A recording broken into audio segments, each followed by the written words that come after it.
दोस्तों एक सीधा सा सवाल पूछता हूं आपसे और जवाब भी आप ही देना। अगर कोई किताब सैकड़ों साल पहले लिख दी गई थी जिसमें साफ साफ लिखा था कि औरत को बचपन में बाप के अधीन रहना है, जवानी में पति के अधीन रहना है और बुढ़ापे में बेटे के अधीन रहना है, तो 2026 में उस किताब का बचाव करना चाहिए या उस पर सवाल उठाना चाहिए? बात यहीं तक होती तो शायद बहस भी न छिड़ती, लेकिन असली मजा तो तब आया जब राहुल गांधी ने पुणे के मंच से यह सवाल उठा दिया और उधर से बीजेपी सांसद निशिकांत दुबे कूद पड़े मैदान में। और फिर जो हुआ दोस्तों वो देखने लायक था, सुनने लायक था। और आज उसी पूरे मसले पर बात करेंगे बड़ी बारीकी से। तो हुआ यूं कि 22 अगस्त को पुणे में एक कार्यक्रम था छात्रों की गूंज नाम से, चौथा एडिशन था इसका। हजारों लड़कियां वहां मौजूद थी। थीम रखी गई थी पिंजड़ा तोड़ो, यानी कि उस पिंजड़े को तोड़ो जिसमें सदियों से औरतों को बंद करके रखा गया। राहुल गांधी वहां पहुंचे, पीले रंग की शर्ट पहन करके पहुंचे और उन्होंने वो बात कह दी जो शायद बहुत सारे बड़े नेता कहने से डरते हैं। उन्होंने कहा कि मनुस्मृति नाम की जो किताब है उसमें औरतों के बारे में जो बातें लिखी गई है वो शर्मनाक है, वो आज के जमाने में स्वीकार नहीं की जा सकती है और जो लोग इस सोच को आज भी ढो रहे हैं उनकी सोच पर सवाल उठाना ही चाहिए। बस दोस्तों इतना कहना कि बीजेपी में मानो भूचाल आ गया। मंच पर राहुल गांधी ने प्रधानमंत्री मोदी का एक पुराना वीडियो चलाया, योगी आदित्यनाथ का एक बयान दिखाया, मोहन भागवत का एक बयान दिखाया और मनोहर लाल खट्टर का भी एक बयान दिखाया। तीनों तस्वीरें एक साथ स्क्रीन पर आई और नीचे लिखा गया कि इन तीनों की सोच एक है, एक ही माइंडसेट है जो औरत को दबा करके रखना चाहता है। तो शुरुआत में मैंने कहा कि एक माइंडसेट है, मनुस्मृति का माइंडसेट, महिलाओं को दबाने का माइंडसेट। और मैं थोड़ी छोटी सी वीडियो आपको दिखाना चाहता हूं और फिर इसके बाद आपसे एक सवाल पूछना चाहता हूं।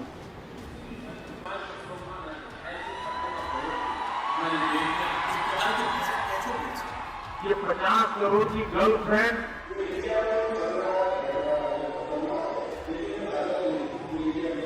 बढ़े नहीं, पहले भी होते थे, आगे भी होते हैं, चिंता बढ़ी है। ये घटनाएं जो है रेप किया, छेड़खानी की है, ये 80 से 90% जानकारों के बीच में होती है, एक दूसरे को जानते हैं। बहुत घटनाएं ऐसी होती है, काफी समय तक इकट्ठे घूमते रहते हैं और एक दिन थोड़ी अड़बड़ हो गई, उस दिन उठा करके और मैं खड़ा देते क्या इसने मुझे रेप किया।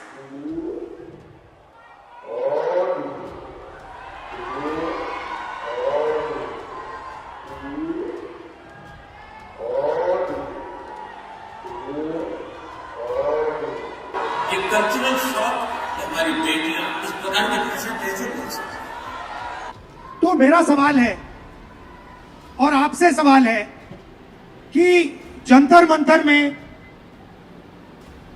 गालियां लड़कों ने भी दी और लड़कियों ने भी दी, पर प्रधानमंत्री कह रहे हैं कि गाली देना कल्चरल शॉक लगा हमें क्योंकि लड़कियों ने गाली दी। लड़के गाली दे तो कोई प्रॉब्लम नहीं है, उनके लिए अलाउड है, मगर अगर लड़की गाली दे तो कल्चरल शॉक है, शोभा नहीं देता।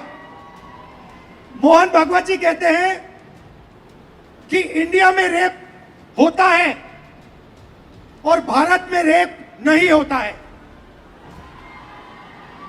खट्टर जी कहते हैं कि 80% रेप महिला के कारण होते हैं।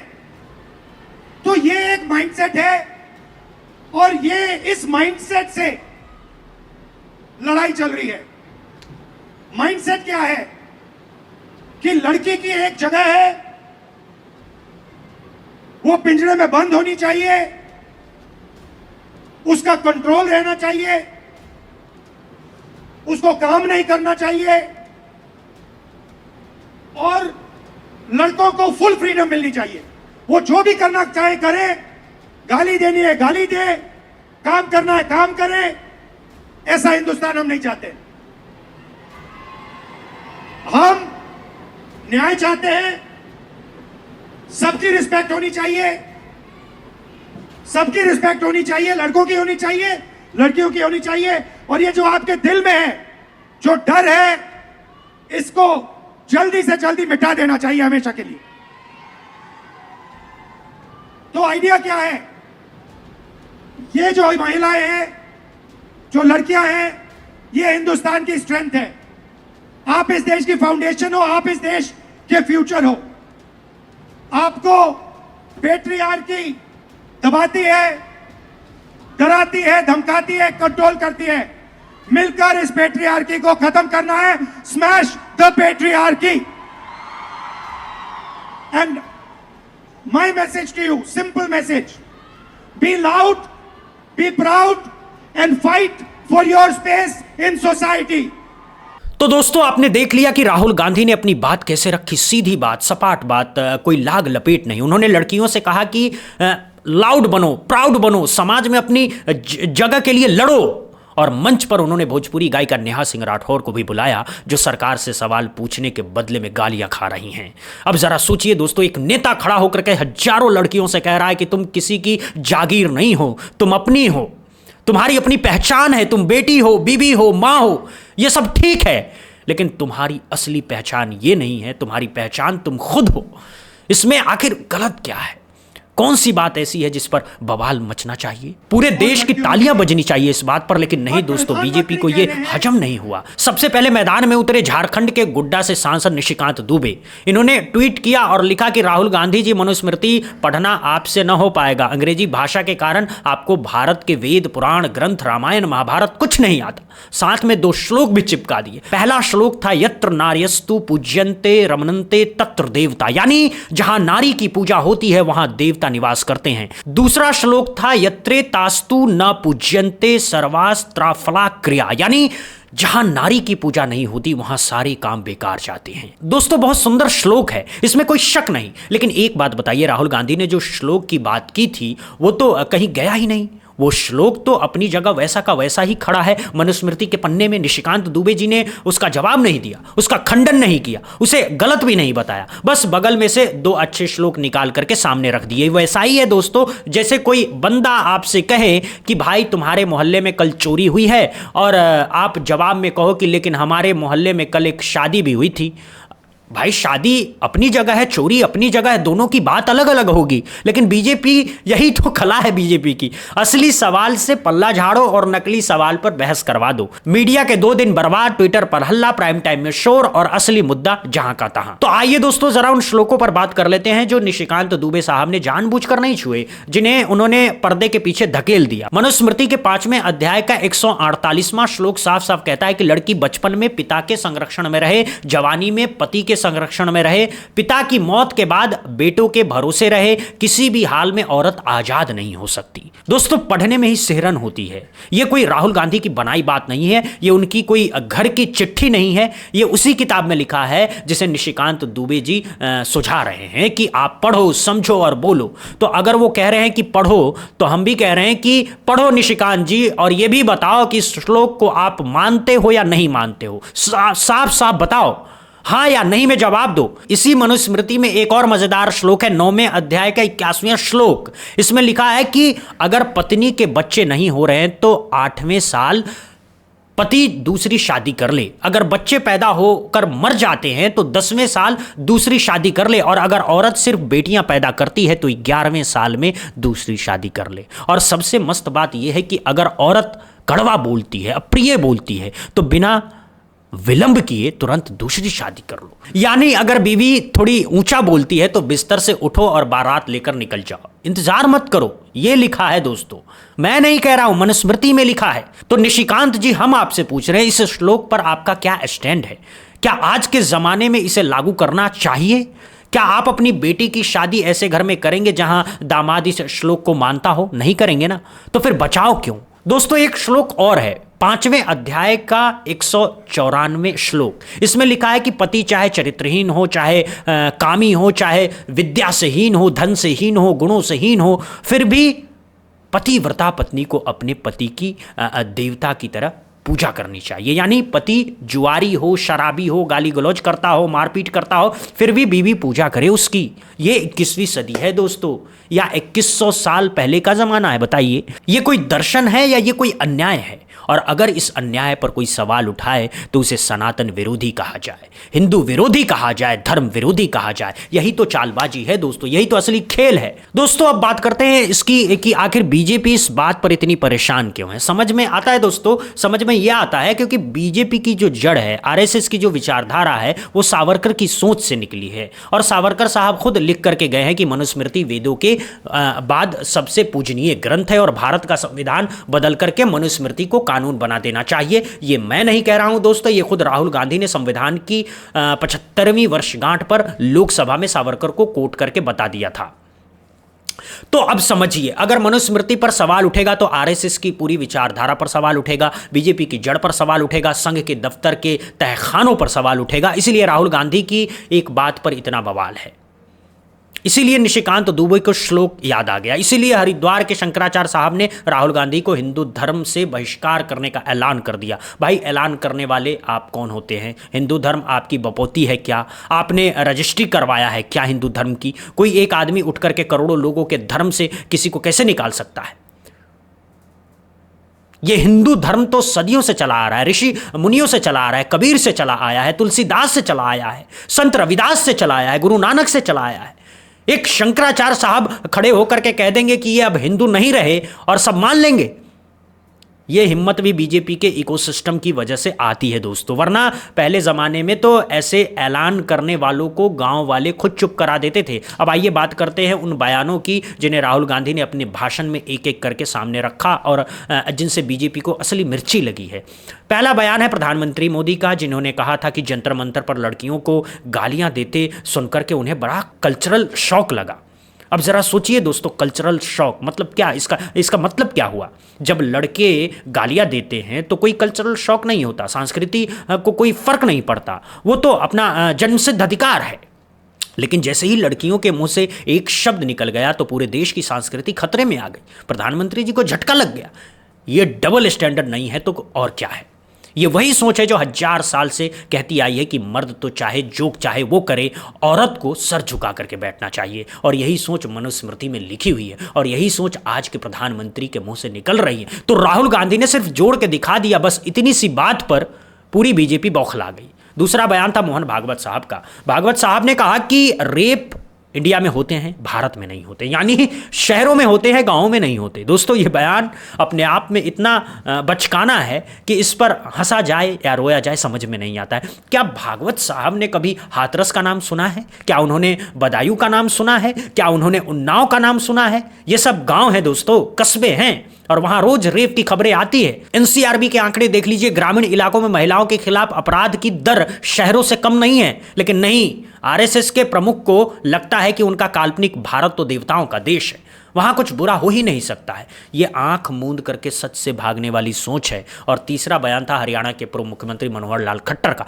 उन्होंने कहा था कि 80% रेप महिलाओं की वजह से होते हैं, यानी बलात्कार करने वाला मर्द बेचारा तो नादान है, गलती तो औरतों की है क्योंकि वो पैदा हो गई, वो घर से निकल गई, उसने कपड़े पहन लिए, उसने सांस ले ली।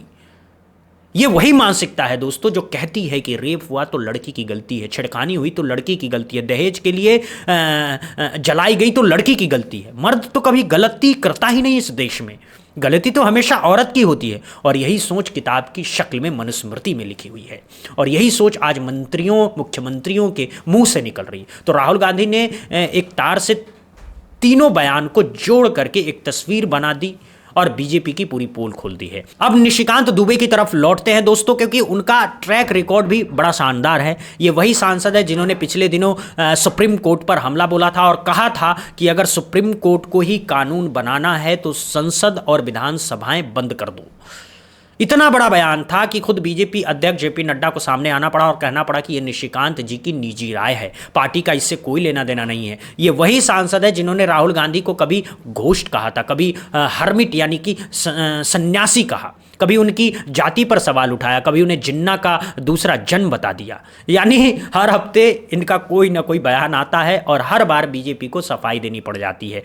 ऐसे सांसद जब मनुस्मृति पर श्लोक सिखाने निकलते हैं तो हंसी आना स्वाभाविक है।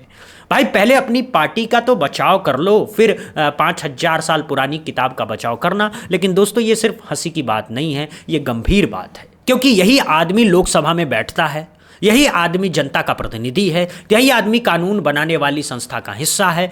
और जब ये आदमी मनुस्मृति के बचाव में उतरता है तो सवाल ये भी उठता है कि ये किस सोच के साथ कानून बनाएगा। क्या ऐसा कानून बनाएगा जो औरतों को बराबरी दे, या ऐसा कानून बनाएगा जो औरत को पिंजरे में बंद रखे?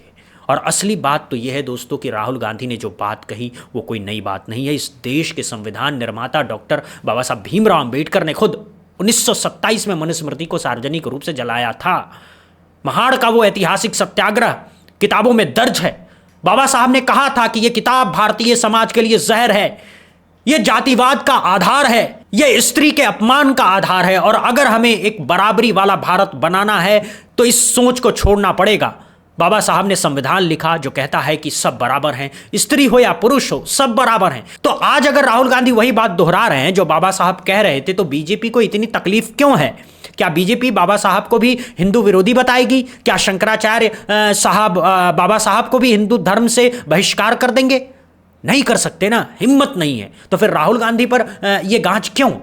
एक बात और है दोस्तों जो एक बहुत ही महत्वपूर्ण है। जब भी कोई नेता महिलाओं के हक की बात करता है, जब भी कोई प्रतिसत्ता पर हमला करता है, तो जवाब में उस पर व्यक्तिगत हमले शुरू हो जाते हैं। श्लोक की बात होगी तो व्यक्ति पर हमला होगा, मनुस्मृति की बात होगी तो अंग्रेजी की बात होगी, सोच की बात होगी तो जिन्ना की बात होगी। ये पैटर्न है दोस्तों, ये एक तय पैटर्न है। असली सवाल से भाग जाओ और नकली सवाल पर बहस करा दो। ट्विटर पर हैशटैग चलवा दो, प्राइम टाइम पर शोर मचवा दो, आईटी सेल से हजारों पोस्ट डलवा दो। बस मूल बात दब जानी चाहिए। और मूल बात क्या है दोस्तों? मूल बात यह है कि इस देश में आज भी हर घंटे में 28 से 30 बलात्कार दर्ज होते हैं।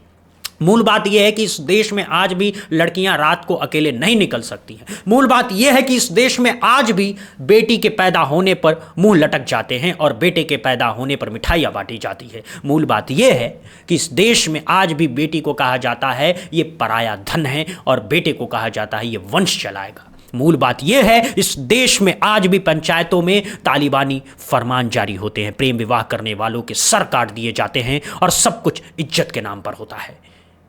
ये सब कहाँ से आया है दोस्तों? ये सब उसी सोच से आया है जो कहती है कि औरत आज़ाद नहीं हो सकती। और यही सोच अगर आज भी नेताओं के मुंह से निकलती है, अगर आज भी यही सोच किताबों में लिखी है, अगर आज भी इसी सोच का बचाव करने वाले सत्ता में बैठे हैं, तो देश आगे कैसे बढ़ेगा? राहुल गांधी ने पुणे में एक बहुत खूबसूरत बात कही थी। उन्होंने कहा कि इस देश में 70 करोड़ महिलाएं हैं और यही इस देश की सबसे बड़ी ताकत है। लोग कहते हैं कि इकोनॉमी बड़ी ताकत है, आर्मी बड़ी ताकत है, हेल्थ केयर बहुत बड़ी ताकत है, आबादी बहुत बड़ी ताकत है, लेकिन मेरे लिए सबसे बड़ी ताकत ये 70 करोड़ महिलाएं हैं। इनके 70 करोड़ सपने हैं, इनके 70 करोड़ कल्पनाएं हैं, इनकी 70 करोड़ अलग अलग जिंदगियां हैं। अगर ये ताकत खुल करके सामने आ जाए, अगर इन्हें आज़ादी मिल जाए, अगर पिंजरा टूट जाए, तो हिंदुस्तान वो हिंदुस्तान बन जाएगा जिसकी हम कल्पना करते हैं। ये बात दोस्तों दिल को छूने वाली है, ये बात प्रेरणा देने वाली है, ये बात इस देश की आधी आबादी को सम्मान देने वाली है। और इसी बात पर बीजेपी को आपत्ति है, क्योंकि बीजेपी का पूरा वोट बैंक उस सोच पर टिका है जो कहती है कि औरत को दबा करके रखो, कंट्रोल में रखो, पिंजरे में रखो। अगर औरत खुल गई, अगर औरत अपनी मर्जी से जीने लगी, अगर औरत ने सवाल पूछने शुरू कर दिए, तो ये पूरा तंत्र हिल जाएगा। इसीलिए इतनी बौखलाहट है दोस्तों, इसीलिए समझिए बात को। तो दोस्तों निष्कर्ष ये है कि बात मनुस्मृति की नहीं है, बात एक सोच की है। बात यह नहीं है कि किताब में क्या लिखा है, बात यह है कि आज भी उस सोच को कौन ढो रहा है। और जब तक ये सोच नहीं टूटेगी तब तक बात करते रहना पड़ेगा, सवाल उठाते रहना पड़ेगा, आवाज बुलंद करते रहना पड़ेगा। निशिकांत दुबे जैसे नेता कितने भी श्लोक सुनाएं, कितने भी ट्वीट करें, कितनी भी बहिष्कृत करने की धमकी दें, ये सवाल खत्म नहीं होंगे, क्योंकि ये सवाल पूछ रही है इस देश की करोड़ों बेटियां, इस देश की करोड़ों बहनें, इस देश की करोड़ों माएं। और इन सवालों का जवाब बीजेपी को देना पड़ेगा, आज नहीं तो कल, कल नहीं तो परसों। भागने की गुंजाइश नहीं है, बचाव की गुंजाइश नहीं है, सिर्फ जवाब देने की गुंजाइश है।